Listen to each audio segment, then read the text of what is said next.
have another debut with Kasey Lansdale. How are you? Hey, I'm good. Thank you for having me. So glad you're here. Now, the first thing that we all know about Nacogdoches is it's hard to spell. That's very true. So what's something that people don't know about it that you think they ought to know? Well, you know what I think is interesting about Nacogdoches is originally it was known as Cosmic Nacogdoches. It was known as a place, very hip, very cool, lots of arts. And I think that that idea of Nacogdoches has died. And I think that there's a resurgence right now of all the locals, and a lot of the original locals from my time are trying to bring that place back as an art mecca. We just had a great film festival there. Wonderful. We had a great music fest. So I think that's really important to know that, you know, the art is everywhere and Nacogdoches is thriving. Right. Well, that's cool. Thank you for telling me. You're welcome. Now let's talk about the other creative thing you do, which is write novels. Right. I am a fiction writer. I've been doing that. My first published piece was when I was 8, and that just sort of made sense because my father's an author. Oh, so okay. I just thought that's family business. Right, that's what you do. You get up, you go create, and you know, hope for the best. So at the time when I did that, I wrote the story, and I was 8, and I gave it to my dad, and he sent it off to Random House, and they accepted it. And it didn't occur to me how cool that was. Yeah, and how amazingly unusual. Right, and then I got a little older, and I was like, oh, I didn't know that was a thing, because, you know, that was just what my family did. My mother's an author-editor. My father's an author. My mother does more of the editing side, It but really she has is taken the family part. business. It is, and my brother even has done comic books and screenplays. So wow, how cool! it made sense, and that was something that has sort of evolved, and I think that transferred over to my songwriting. Well, I was going to say, it seems to me that that puts you in a really good position since you're already working with words, trying to communicate stories. That seems like the perfect foundation for songwriting. I agree. It's different because, you know, you have 3 minutes versus 300 pages. Yes, and you really have to learn to say exactly what you mean. Right, and they say that writing short stories is harder than writing a novel. Yes. So you can imagine writing a song is even more complicated, but each one has their benefits, and it just depends on the story you want to tell. And I think that's why I'm involved in so many different arts, is because sometimes the story I want to tell is longer than 3.5 minutes. Mm-hmm. And sometimes it's not. And so that's why I think it's really important to sort of let the art dictate how it wants to come out rather than the other way around. Now, since you're a writer and a word person generally, I've asked many different people about this, and songwriting is hard to describe, I know. Do the words come first for you?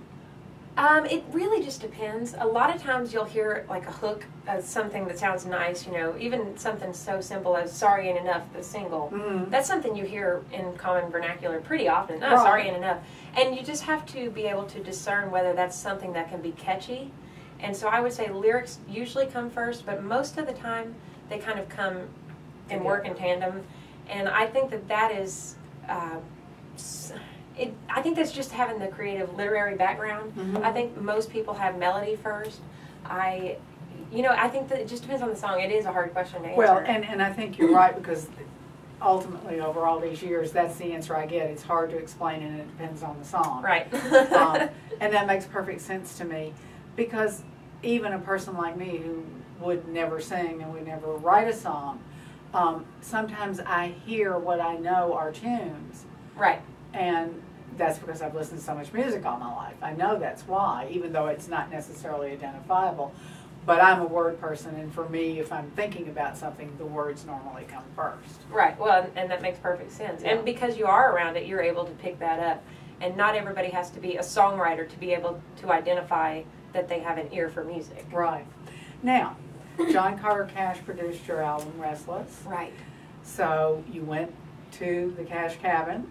Tell us about that. It was surreal. I got there, and you know, when you walk in the door and you realize how many people have been here before you, it's humbling and it's overwhelming. And I came in, and the microphone was down low when I went in first to record, and I said, "Oh guys, can you bring up the mic?" And they said, "Oh yeah, sorry, Loretta was in here this morning." I was like, "Oops." You know what? If you want to leave it, that's okay.